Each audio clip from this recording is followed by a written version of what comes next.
খাটের কোনায়। মানে? কেন, আপনি তো বলেছেন যেখানে ব্যথা পেয়েছে সেখানে লাগাতে। মনে হয় ওষুধটাই কাজ করেছে। আজ আপনার কাশির আওয়াজটা বেশ ভালো ঠেকছে। ভালো তো হবে, কাল সারা রাত জেগে কাশির প্র্যাকটিস করেছি না। ডাক্তার সাহেব আমাকে বাঁচান, আমি মনে হয় 10 মিনিটের মধ্যে মারা যাব। আচ্ছা, আপনি একটু অপেক্ষা করুন, আমি 20 মিনিটের মধ্যে ফিরে আসছি। ডাক্তার সাহেব, আমি আমার ওজন কমাতে চাই। তাহলে আপনি প্রতিদিন 5 কিলোমিটার করে দৌড়াবেন। ডাক্তার সাহেব, আমার ওজন তো অনেক কমছে, কিন্তু আমি বাড়ি যাবো কেন? আমি প্রতিদিন 5 কিলোমিটার করে দৌড়াতে দৌড়াতে বাড়ি থেকে 1825 কিলোমিটার দূরে চলে আসি।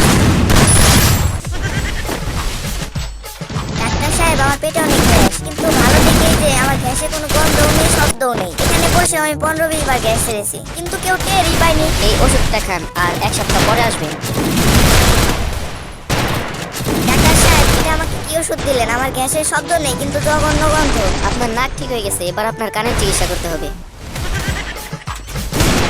আই এম সরি, আপনার ছেলে মারা গেছে। আব্বু, আমি তো বলি নাই। চুপ বিয়াদব, তুই ডাক্তারের চেয়ে বেশি বুঝিস নাকি?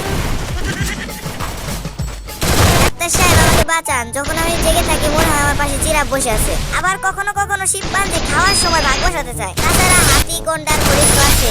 আমি এখন কি করব ডাক্তার সাহেব? আপনি মোটেই চিন্তা করবেন না, বাড়িতে একটা খাঁচা কিনে ঢুকে পড়ুন।